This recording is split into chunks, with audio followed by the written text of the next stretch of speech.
Primero, permíteme aclararte de que a estas horas no hay ningún tipo de gasificación.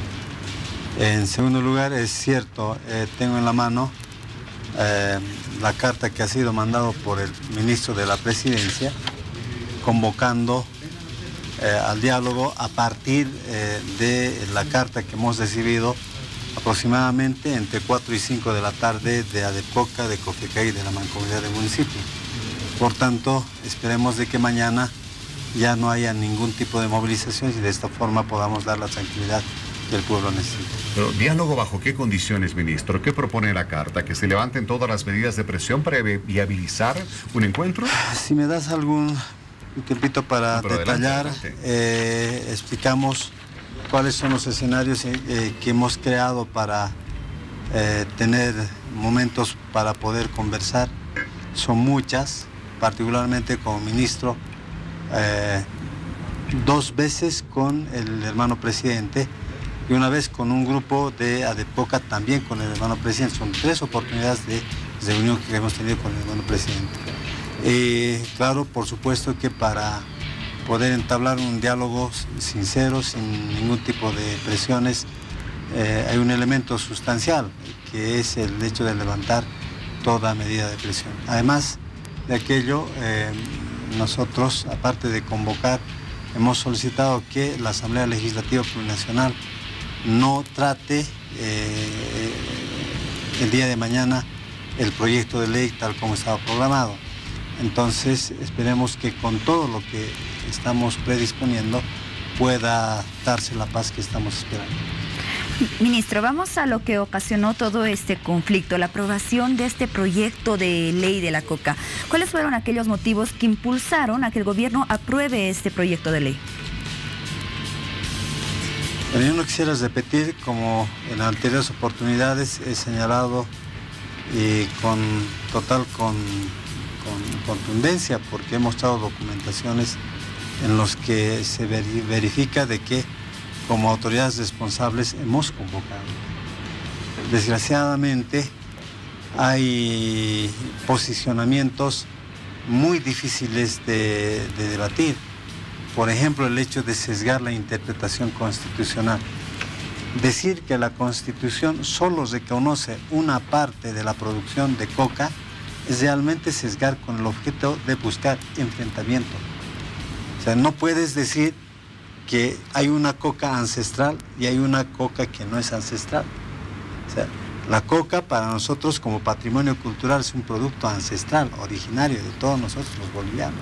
Esa es la interpretación correcta. Pero se hace interpretación en el otro sentido porque se tiene la intención de desconocer el cultivo de la hoja de coca en otros sectores. Lo que nosotros siempre decimos, y también yo fui parte de la Asamblea Constituyente, entonces conozco muy bien el espíritu constituyente al escribir este artículo al que se ha hecho varias veces su señalamiento. No es el hecho de sesgar. Entonces,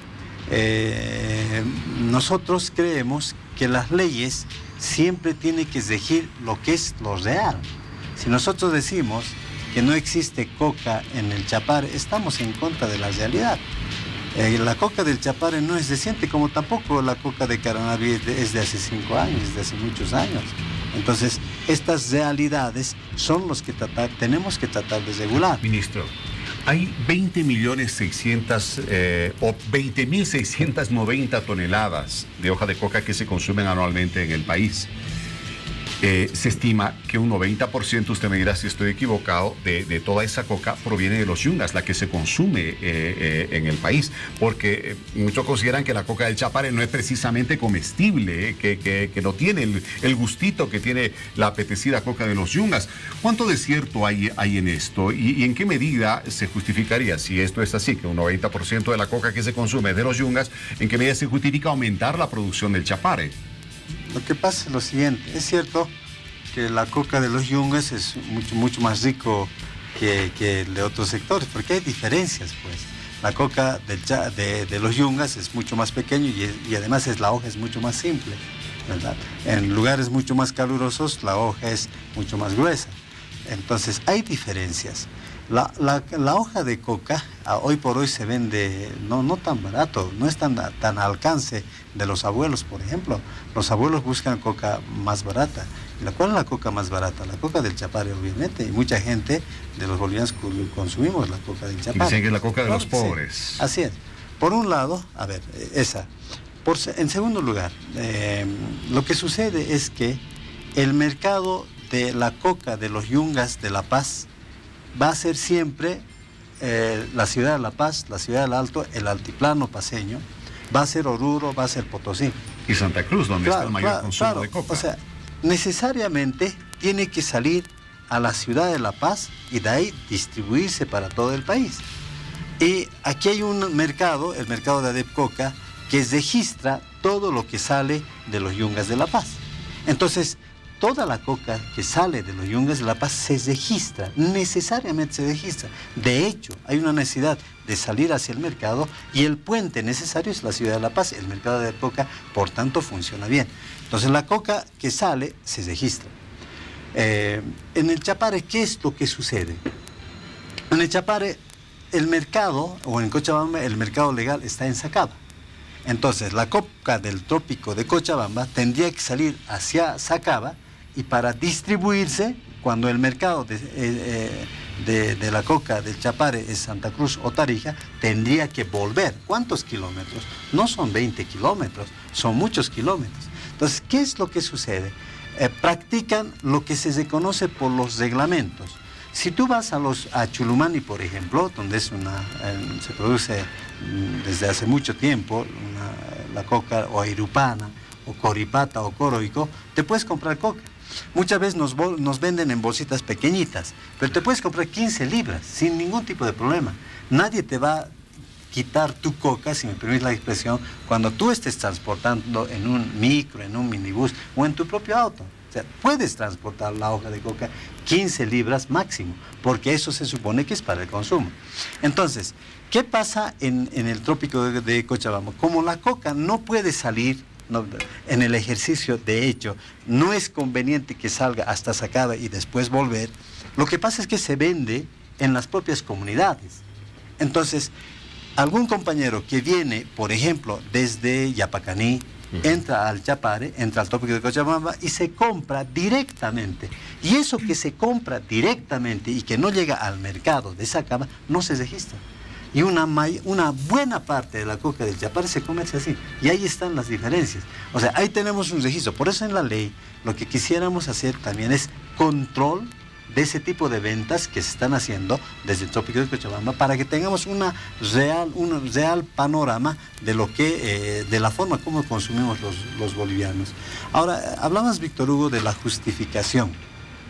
No, hace un momento también escuché que la ley 1008 reconoce 12.000 hectáreas para el sector tradicional y eso sería los yungas de La Paz. La ley 1008 dice máximo 12.000 hectáreas y dice sectores tradicionales. Los yungas de La Paz, Noryungas, Suryungas, parte de Inquisivi, está ahí la provincia Franz Tamayo, ahí tiene que considerarse la provincia Muñecas y la provincia Murillo del departamento de La Paz. Y además dice yungas de Bandiola de Cochabamba. O sea, todos estos sectores que son reconocidos como tradicionales en la ley 1008 tienen que compartir máximo 12.000 hectáreas, ¿verdad? Ahora, ¿qué estamos diciendo? Despejamos solamente para los yungas de La Paz. Los otros sectores no están ahí, no están dentro de los 12.000, es solamente 12.000 para los yungas de La Paz. Pero ¿por qué también 7.000 para el trópico de Cochabamba? Cuando era gobierno de Banzer y cuando se ha proliferado bastante la droga, ¿dónde estaba el mayor cultivo de la hoja de coca? En el Chapare. 34.000 hectáreas creo que hemos llegado, si la memoria no me falla, en los tiempos de Banzer, ¿no? Cuando el presidente Evo Morales entra a la presidencia, todavía había 27.000 hectáreas. Si la coca tradicional, o el sector tradicional, Yungas, Muñecas, Franz Tamayo, provincia de Murillo, Yungas de Bandiola, producían 12.000 hectáreas solamente, el resto, ¿dónde se estaba produciendo? Entonces, si hablamos que había 34.000 en total, había 12.000 en el sector, ahora lo que llaman los compañeros sector tradicional, el resto, es decir, 22.000 hectáreas estaban en el Chapare, ¿verdad? O Entonces, Chapare siempre ha sido productor. En algún momento, cuando se exportaba al exterior, se exportaba la coca del trópico de Cochabamba. Y muchos de nosotros que conocemos algo de coca sabemos ese hecho. Ahora, lo que estamos tratando de hacer, cuando entró el presidente Evo, de 27.000 hectáreas que más o menos teníamos, ¿dónde se ha reducido más? Se ha reducido en el trópico de Cochabamba, ¿no? Ahora tenemos más o menos 20.000 hectáreas, algunas hectáreas más, ¿no? Lo que queremos hacer... En este momento hay más o menos 20.000 hectáreas de cultivos en el Chapare Cochabambino. No, en todo el país. En todo el país. Por eso, va. Claro. Es a donde Plata intenta ajustarse además la ley. Exactamente, ¿no? Pero resulta de toda esta reducción, ¿por qué se justifica entonces la existencia de la hoja de coca en el trópico de Cochabamba?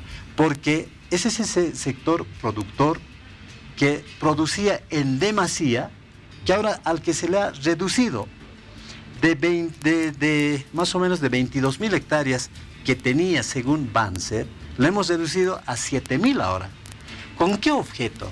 Con el objeto de que limitemos la producción de la hoja de coca. Tiene que haber un momento en el país en el que tenemos que limitar y tenemos que administrar transparentemente la producción de la hoja de coca.